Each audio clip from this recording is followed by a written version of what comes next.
ძალიან საინტერესოა ქართულ სტარტაპზე უნდა ვისაუბროთ, რომელიც სულ ახლახანს გამოჩნდა ქართულ ბაზარზე და რომელმაც შექმნა ავტომობილის სიჩქარის შემზღუდავი ჭკვიანი მოწყობილობა. DTM Group-ი არის ქართული სტარტაპი, რომელიც ავტომობილის სიჩქარეს ზონაში დაშვებული მაქსიმალური სიჩქარის მიხედვით ავტომატურად შეზღუდავს. მოწყობილობა GPS სისტემასთან ურთიერთკავშირით მუშაობს და წყალს არ აძლევს სიჩქარის გადაჭარბების შესაძლებლობას. სტარტაპის შესახებ უფრო მეტ ინფორმაციას ახლა წინა სიუჟეტის ავტორი სტუმრებთან ერთად გაგვიზიარებს. მარია ბადამი უკვე სტუდიაში გვერდება.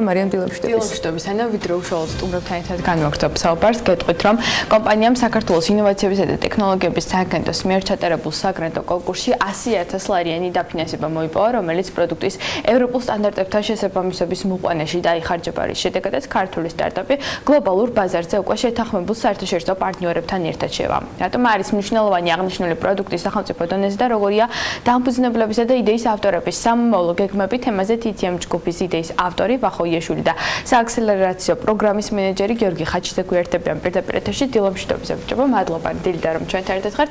პირველ რიგში დავიწყოთ, ჩვენ ეტაპობრივად მოგყვებით ჯერ იყო და დაფუძნებული არ იყო რომ გავაშუქოთ, შემდეგ უკვე იდეა განახორციელეთ და სიუჟეტი გადავიღეთ. ახლა უკვე სტარტაპიდან გადადიხართ მეწარმეობაში და კვლავ ჩვენთან ერთად ხართ. თუმცა ვინც არჩის ჯერ კიდევ მოყვეთ, რას გულისხმობს ეს სტარტაპი და რატომ არის მნიშვნელოვანი? მოგესალმებით. ზოგადად ავტოსაგზაო შემთხვევები, რომ ძალიან დიდი პრობლემა არა მარტო საქართველოში, თელ მსოფლიოში, ყველასთვის ცნობილია. ჩვენი პროდუქტი პირდაპირ ამ მიმართულებით არის შექმნილი, რომ შევამციროთ ავტოსაგზაო შემთხვევების რიცხვი და თუნდაც ამ ავტოსაგზაო შემთხვევის დროს შევამციროთ მატერიალური ზარალი, რაც თქვათ მას თანსდევს. ჩვენი პროდუქტი ამ ეტაპზე უკვე მზად არის, სრულად ფუნქციური არის. ახლა გავდივართ GPS პლატფორმაზე ინტეგრაციის პროცესს, ასე ვთქვათ, და ძალიან ბევრ ბენეფიტს აძლევს კერძო სექტორსაც, ბიზნესაც, სახელმწიფოსაც.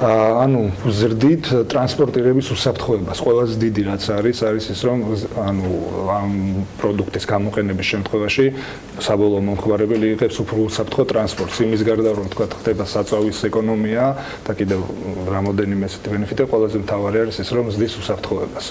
როგორ მუშაობს ეს სისტემა? უფრო კონკრეტულად რომ მოგვყვეთ, რა სიჩქარეზე აღარ უშვებს უკვე მძღოლს? ამ მომენტისაც როგორ ყველა გზას აქვს თავისი ტექნიკური მონაცემები. ანუ თქვათ ავტომაგისტრალს აქვს რაღაც კონკრეტული სიჩქარე განსაზღვრული, შიდა საქალაქო გზას ასე შემდეგ. ამ მომენტისაც მუშაობს ამ ინფორმაციების მიხედვით. ანუ გზაზე რაც არის მისი ტექნიკური მაქსიმალური სიჩქარე, იმის იქით არ უშვებს.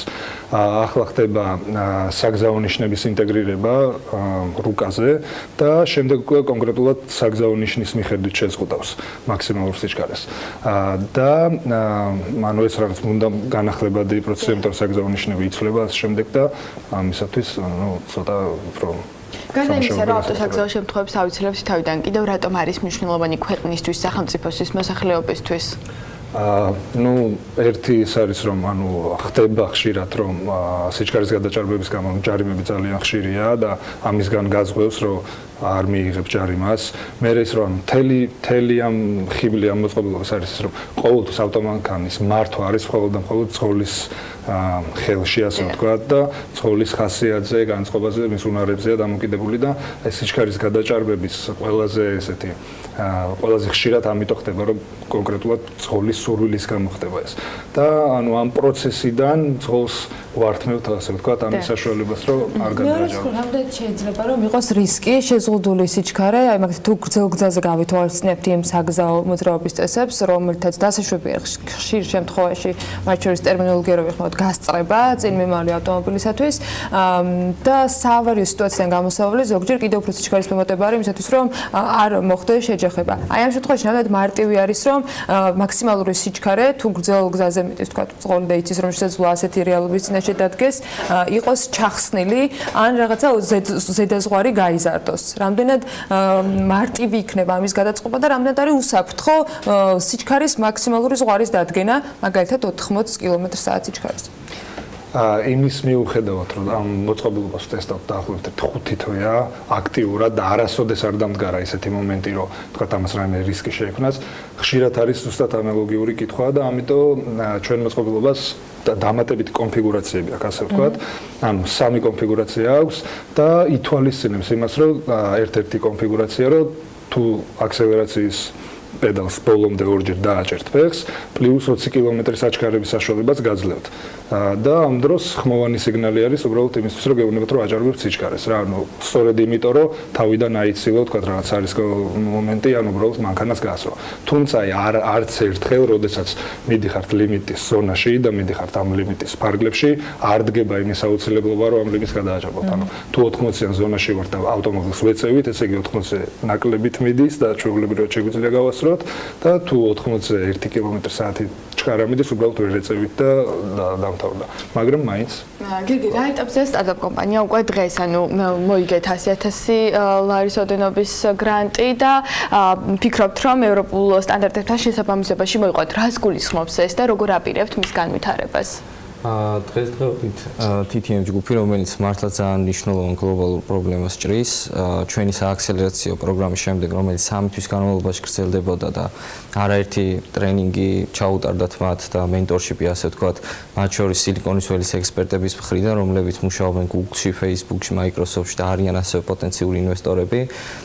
ამ პროცესების შემდეგ უკვე გავიდა 1 წელი და ის 100,000 ლარი, რომელიც ამ სტარტაპმა მოიპოვა, ასე ვთქვათ, სტარტაპ საქართველოს ინოვაციების და ტექნოლოგიების სააგენტოს კონკურსში, დაიხმარებათ იმაში, რომ გავიდნენ ევროპულ ბაზარზე, დაიწყონ უკვე ოპერირება, ყავთ უკვე პარტნიორი კომპანიები, რომლებიც ელოდებიან ამ პროდუქტის გამოჩენას ბაზარზე და მიწოდებას იმისათვის, რომ უკვე დაიწყონ ამ ყველაფრის გაყიდვა და ჩვენ ვჯერა, ასე ვთქვათ, რომ რამდენიმე წელში TTM იქნება ერთ-ერთი ქართული სტარტაპი, რომელიც ძალიან დიდ გლობალურ პრობლემას გადაჭრის, რომელიც დაკავშირებულია ავტოსაგზაო უსაფრთხოებასთან. თუ გლობალურ მასშტაბზე ვსაუბრობთ, აი როგორ აპირებთ საერთაშორისო მარკეტზე გასვლას, რომელი ქვეყნით იწყებთ გასვლას და გაჭრას გზების უკვე საქართველოსთან საზღვარგარეთ?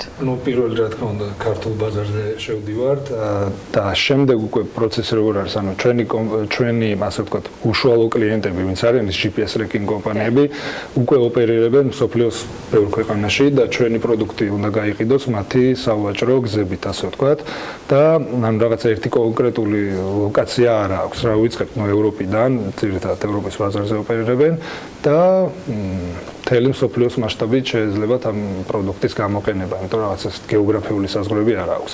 როდესაც საქართველოში რამდენად იქნება მოთხოვნადი, როგორ ფიქრობთ, რა ცელოდებით? საზოგადოებრივი ტრანსპორტი, კერძო კომერციული ავტოპარკები, ტაქსები, ავტოგაქირავების კომპანიები, სადაზღვევო კომპანიები, აი ყველაზე მეტად ჭირდებათ მათ, იმიტომ რომ ძალიან შეამცირებენ რისკებს, რაც ზოგადად ავტოსაგზაო შემთხვევებს უკავშირდება.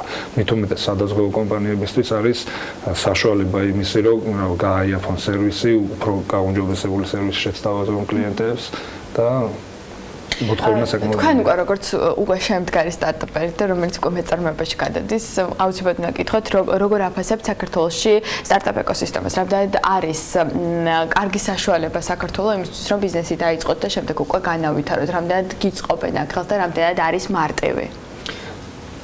ბოდიში სტარტაპერობა მარტივი არ არის, მაგრამ ძალიან ბევრი ხელშემწყობი პროექტი ხორციელდება სახელმწიფოს მხრიდანაც და კერძო თუნდაც აი სტარტაპ ფაქტორი რო ვახსენოთ, ანუ გაცილებით უკეთესი მდგომარეობაა, ვიდრე იყო თქვა 2-3 წელს წინ, როდესაც ჩემი მეგობრები იყვნენ თავიდან ჩართულები რაღაც სხვა სტარტაპ. რა თავი ბარიერები და პრობლემები იკვეთება განვითარების გზაზე? საბოლოო ჯამში ალბათ მაინც ინვესტიციის მოზიდვა არის ძალიან რთული და თავარი ინვესტორი მაინც საბოლოო ჯამში გამოდის სახელმწიფო, რაც არ არის სწორი, თავარი ინვესტორები უნდა, ანუ ინვესტიცია უნდა მოდიოდეს კერძო სექტორიდან. კი ბატონო. ინვესტიციის მოზიდება არის ერთ-ერთი პრობლემა, რაც ქართულ ბაზარზე. ნუ ჩვენ შემთხვევაში, რადგან ტექნოლოგიური სტარტაპი ვართ, ტექნოლოგიის განვითარება ძალიან რთულია, იმიტომ რომ არ არის შესაბამისი დონის ტექნოლოგიის დეველოპერული კომპანიები არ არის და ამ მომენტში ჩვენ საბოლოო პროდუქტს საქართველოში ვერ ვქმნით, უფრო ალბათ ბელარუსიას უმიზნებთ, იმიტომ რომ საკმაოდ ძლიერები არიან დეველოპმენტის მიმართულებით და ესეც არის რა. საჭირო საბოლოო პროდუქტის მისაღებად. მარტივი ტექნიკური დეტალები არის, ანუ ამ მომენტისათვის GPS ტრეკერსა და ჩვენ მოწყობილობას შორის კომუნიკაცია ხდება ციფრული კომუნიკაციის სპორტის მეშვეობით და უნდა გადავიდეთ RS კომუნიკაციის სპორტებზე და ამასთან ერთად არის რამოდენიმე ესეთი ლიცენზია ასაღები, რომელიც აუცილებელია, რომ ელექტრონული მოწყობილობა, რომელიც ევროპის ბაზარზე შედის, უნდა აკმაყოფილებდეს ამ მოთხოვნებს და ეს ლიცენზიები არის აუცილებელი, რომ ავიღოთ. ძალიან დიდი მადლობა და წარმატებებს გისურვებთ. ვახოიაშვილი TTM ჯგუფის იდეის ავტორი და გიორგი ხაჩიძე სააქსელერაციო პროგრამის მენეჯერი იყვნენ ჩვენთან ერთად და შეგახსენებთ, რომ ქართული ბაზარი ძალიან საინტერესო სტარტაპ კომპანიას იხილავს ძალიან მალე, რომელიც შეამცირებს ბაზარზე საგზაო შემთხვევებს, ავტოსაგზაო შემთხვევებს და ჩვენივე უსაფრთხოებისთვის იქნება მომართული.